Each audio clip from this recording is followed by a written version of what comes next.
And breathe. Manchester United have just won 2-1 at Selhurst Park against Crystal Palace, and I am very, very happy because this is a massive, massive win. I'm not going to underestimate the magnitude of this win. Crystal Palace are unbeaten at 12 at home. They got a very, very good away, a home record. Manchester United have got a poor away record. This is our first away win of the season. And also, we haven't won there for 5 years, going back to, I believe, Rashford and Martial goals, making us win 2-0. And today, again, that first half, absolutely shocking. Absolutely shocking. I don't know what I was watching. It was pretty much of a carbon copy of what I seen at Old Trafford on Monday against Everton. We only made one sub today, in terms of bringing in Diogo Dalot for Patrick Dorgu. We've heard that he might have, Ruben Amorim said he's got anxiety when he plays him or something, or Dorgu has anxiety. He's not playing the same that he does for Denmark, but also he's playing a different position, and that comes down to the system. And this is my problem, especially in that first half. There was glaring issues with this system. We can't create chances. We can't dominate the ball. We play players out of position, and this is my long-term concerns with the manager, because I just don't think that's going to translate. However, today Palace could have been out of sight in that first half. Let's keep it spade a spade. It was a game of two halves. The first half, we was shocking. They had numerous chances, and Nketiah could have finished us off when he was through on goal. Great block by Luke Shaw, who, by the way, was absolutely outstanding today. My man of the match. We're going to talk on that. Yeremy Pino had a shot that was blocked by Euro. Marteta was very wasteful. It could have been 3 or 4. Do you get what I'm saying? To a point even where their penalty was retaken because it was a double hit. And Lenny Yoro brought down Marteta, which was a stonewall penalty in my opinion. I think Lenny Yoro will probably have to drop back to the bench. I don't think he's the same player in terms of his confidence. I don't know where the passing out the back has gone in terms of his progressive passes. It's very safe at the moment. I don't know where the dribbling into midfield has gone.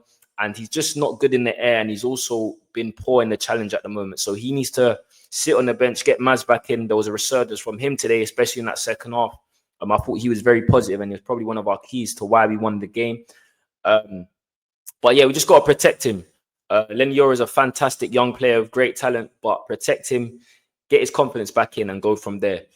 The fact that we lined up the same midfield again today was shocking from Amorim, if I'm honest with you. I don't know how you watch the Everton game and still persist with the same midfield, considering they are getting run through every single game. Do you get what I'm saying? That first half was really poor. We've got Sesko and Cunha out. Surely just put the most influential number 10 over the last 5 years back in the number 10 position. But I'm not the manager.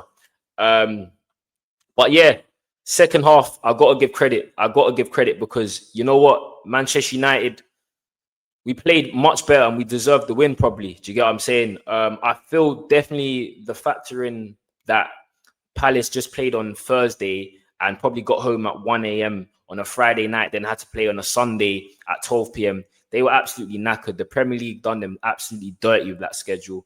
But it's not my problem. It's part and parcel of the game. I'll take it. 3 points. Thank you very much.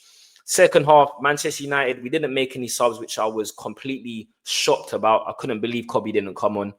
However, credit where it's due. Manchester United were hard into the challenge. We were aggressive. We were pressing. And Palace didn't look like they were going to score, if I'm honest with you. We looked like the better team. And the goal came from a bit of brilliance from Bruno, where he's chipped it into Xerxes. And my God, the rest of I say a bit of brilliance from Bruno. What Xerxes done there was absolutely outstanding. Do you know what I'm saying? It was an outstanding finishing across the goal on his left foot. To hit it across like that is just crazy. To even have a shot from that angle, do you know what I mean, was pretty audacious as it is. And it ended up in. So we got to give huge credit to Joshua Xerxes, because he was looking really poor in that first half, if I'm honest with you. Nothing was sticking, but in the second half, he grew into the game. And I feel like sometimes a goal just gives a striker confidence, because after that, he was pinging it off. Mason Mount, the little one touches, he looked good. Do you get what I'm saying? So I think that's his first goal in 25 games. It's going to be a big confidence boost for him and for us, because obviously Šeško is still out. So large up Xerxes, man. The going was tough today and you prevailed. Do you get what I'm saying? You got your goal, you got us back into the game, and you got us 3 points, because after that, again, we get another goal from a set piece. Bruno lays it off to Mason Mount, and Mason Mount wraps it into the near post. And he was pretty good today as well. I feel like he started the season well. He provides a press that we struggle a lot with. We don't press well. And I think Mason Mount definitely leads the press really, really well. And I can't complain. I think that's 10 set piece goals. 10 set piece goals going level with Arsenal. They sing set piece again, ole ole. Maybe we should start singing it too. Do you know what I'm saying? Because outside of set pieces, we don't look dangerous at all. And that's my problem with this system and my problem with the manager, because the manager has alluded to us not having the greatest of wing backs. He's even to a point where he said Zirkzee, Dorgu has anxiety, literally. So he's playing in a different position. He consistently plays a midfield too.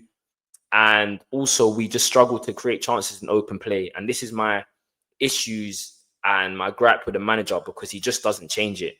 And it doesn't look like he's going to change. However, again, I couldn't care less about the formation system if it's bringing results. I just think if we go into a different formation where we're more adaptive in terms of a 4-3-3 or 4-2-1-3, especially with the squad, because it does suit the personnel, you'd see better results. However, the manager's not going to do that.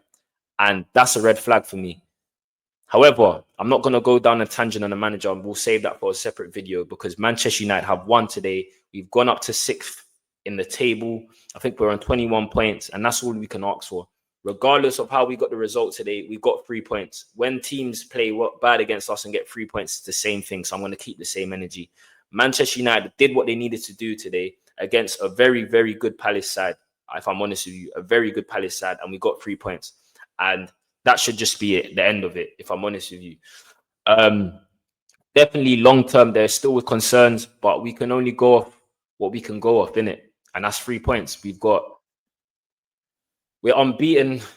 Our unbeaten streak has gone. However, I think that's now only 1 defeat in 7. So hindsight's a beautiful thing in football. It could be the end of the world on Monday where we lose to Everton, which is still pains me, because Everton lost to Newcastle and conceded 4. Fulham lost to Spurs lost to Fulham and conceded 2. Those type of games is why my issue with the manager still persists, because I feel like if we're more adaptive, we're more creative, we're more on the front foot in terms of how we set up, we could be putting these teams away. The Premier League is crying out for Manchester United to be good. This window in sports, I always say this. There's so many windows in sports. And when I say this, you have to take them. Same way Leicester took their window to win the Premier League, the same way Arsenal are going to probably take their window to win the Premier League this season, because the teams are not up to scratch. Not to take nothing away from Arsenal. I'm just looking at the size that we're competing with, the top 5, and we should be well within that. There's not many great teams in this league outside of Arsenal and City. Manchester United should be finishing in the top 5 spots, regardless. So we'll see. Let's try kick on now. We have our next game is against West Ham at home. We can't do this up and down yo-yo thing. Ruben Amorim better get a result. Manchester United better get a result at home against West Ham. Otherwise, it's inexcusable, because today, great win, but there's still stuff that questions are still got to be asked. Do you get what I'm saying? But we'll move on to the next game. Make sure you get in the comments about what you thought of the game. Can we finish top 5 with this manager? What's your doubts about the system and the manager, and so and so? If you enjoyed this video, make sure you smash the likes. Make sure you subscribe. It's your boy Matchday Shows, or Shows either or. And I'll see you in the next video. Peace.